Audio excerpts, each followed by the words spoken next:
Hello everyone, I hope all are feeling well. जो भी जाओगे बढ़िया होंगे।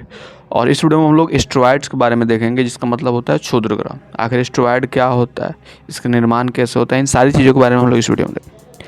एस्टेरॉयड जिसको खगोलीय पिंड होते हैं जो ब्रह्मांड में विचरण करते रहते हैं।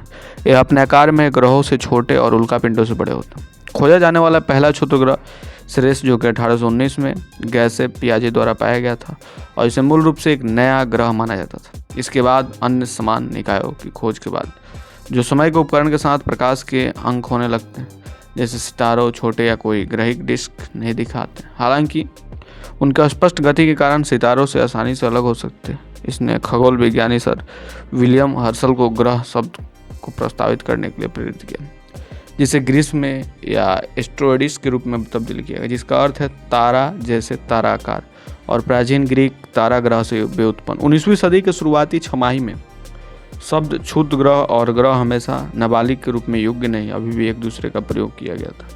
पिछले 2 शताब्दियों में एस्टेरॉयड डिस्कवरी विधियों में नाटकीय रूप में सुधार हुआ था। 18वीं शताब्दी के आखिरी वर्षों में बेरेन फ्रॉज एक्सवेयर ऑन जैच ने 24 खगोलविदों के समूह को एक ग्रह का आयोजन किया, जिसमें आकाश के बारे में 2.8 AU के बारे में अनुमानित ग्रहों के लिए अवकाश की खोज की, जिसे टिटियस बोध कानून द्वारा आंशिक रूप से खोज की गई थी। कानून द्वारा अनुमानित दूरी पर ग्रह यूरेनस ने 1781 में सर विलियम हर्शल इस काम के लिए जोनियाकल बैंड के सभी सितारों के लिए हाथों से तैयार हुए आकाश चार्ट तैयार किए जाने की आवश्यकता है, जो कि संवेदनहीनता की सीमा के नीचे है। बाद की रातों में आकाश फिर से संधि जाएगा और किसी की चलती वस्तु को उम्मीद है कि देखा जाना चाहिए। लापता ग्रह की उम्मीद की गति प्रति घंटे 30 सेकंड का चाप था। पर्यवेक्षकों द्वारा आसानी से पता चला। मंगल ग्रह से पहले क्षुद्र ग्रह छवि जिज्ञासा पहला उद्देश्य सिरेस समूह के किसी सदस्य द्वारा नहीं खोजा गया था, बल्कि 1801 में सिसिली में पलेर्मो में वेधशाला में निर्देशक गैसे पियाजी ने दुर्घटना के कारण नहीं खोजा था। उन्होंने विरसब में एक नया सितारा की तरह वस्तु की खोज की और कई वस्तुओं के दौरान इस ऑब्जेक्ट के विस्थापन का अनुसरण किया। उस वर्ष बाद कॉल फ्रेडरिक गॉस ने इस अज्ञात वस्तु की कक्षा की गणना करने के लिए इन टिप्पणियों का इस्तेमाल किया, जो मंगल और बृहस्पति ग्रहों के बीच पाया गया था।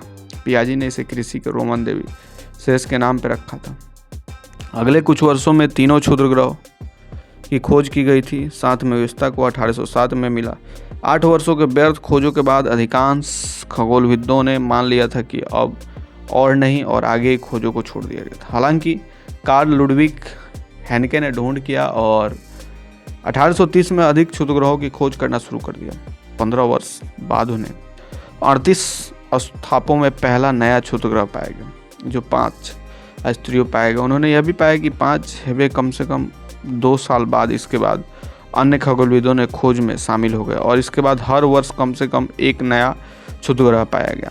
इस शुरुआती युग के उल्लेखनीय क्षुद्र ग्रह शिकारी JR Hind, Annibale de Gasparis, Robert Luther, HMS Goldschmidt, Jean Chacornac, James Ferguson, Norman Robert Pogson, EW Tempel, JC Watson, CFS Peters A Borrelly, Palisa Henry भाई और ऑगस्ट चॉर्लेसिस। 1891 में मैक्स वुल्फ ने क्षुद्र ग्रहों का पता लगाने के लिए ऑस्ट्रोग्राफी के इस्तेमाल की शुरुआत की, जो लंबे समय तक एक्सपोजर फोटोग्राफिक फ्लैटलेस पर छोटी धारियों के रूप में दिखाई दी। इससे पहले दृश्य तरीकों की तुलना में नाटकीय रूप से पहचान की दर में वृद्धि हुई। वुल्फ ने केवल 248 क्षुद्र ग्रहों की खोज की, 323 बरसियों ने शुरुआत करते हुए, जबकि उस समय तक केवल 300 से थोड़ा अधिक की खोज की गई थी। यह ज्ञात था कि वहाँ बहुत अधिक थे, लेकिन अधिकांश खगोलविदों ने उनके साथ परेशान नहीं किया। उन्हें आसमान की किरण कहा।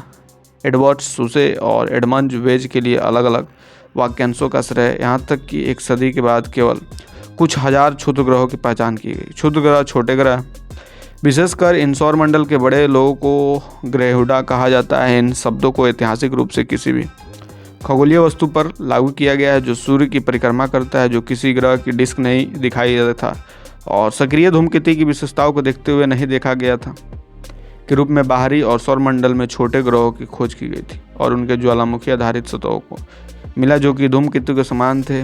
वे अक्सर क्षुद्र ग्रह बेल्ट के क्षुद्र ग्रहों से अलग थे। इस लेख में एस्टेरॉयड शब्द का अर्थ आंतरिक सौरमंडल के छोटे ग्रहों को संदर्भित करता है, जिसमें उन 100 कक्षाओं में बृहस्पति शामिल है।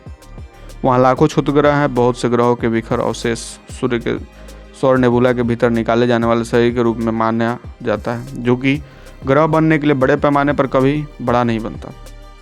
मंगल और बृहस्पति के कक्षाओं के बीच क्षुद्र ग्रहों के बेल्ट में ज्ञात क्षुद्र ग्रहों की बड़ी संख्या एवं बृहस्पति के साथ सहकक्षीय, हालांकि अन्य कक्षीय परिवारों के पास पृथ्वी ऑब्जेक्ट सहित महत्वपूर्ण आबादी मौजूद है। व्यक्तिगत क्षुद्र ग्रहों को उनके विशिष्ट स्पेक्ट्रम द्वारा वर्गीकृत किया गया है, जिनमें बहुत 3 मुख्य समूहों में आती है, सी टाइप, एम प्रकार और एस टाइप। इसका नाम क्रमशः कार्बन समृद्ध धातु और सिलिकेट रचनाओं के नाम पर रखा गया था।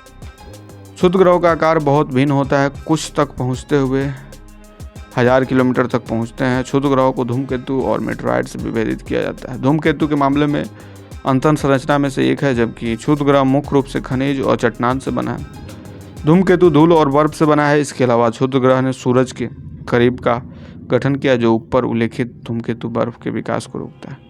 क्षुद्र ग्रहों और मेटेरॉइड्स के बीच का अंतर मुख्य रूप से आकार में से एक है। उल्का पिंडों का 1 मीटर से कम का व्यास है, जबकि क्षुद्र ग्रह का 1 मीटर से अधिक का व्यास है। अंत में उल्कासी द्रव्य या तो समृद्ध या तो क्षुद्रयुक्त पदार्थों से बना हो सकता है। केवल एक क्षुद्र ग्रह चार व्यवस्था जो अपेक्षाकृत चिंतनशील होता है, आमतौर पर नग्न आंखों के लिए दिखाई देता है और यह केवल बहुत ही अंधेरे आसमान में है।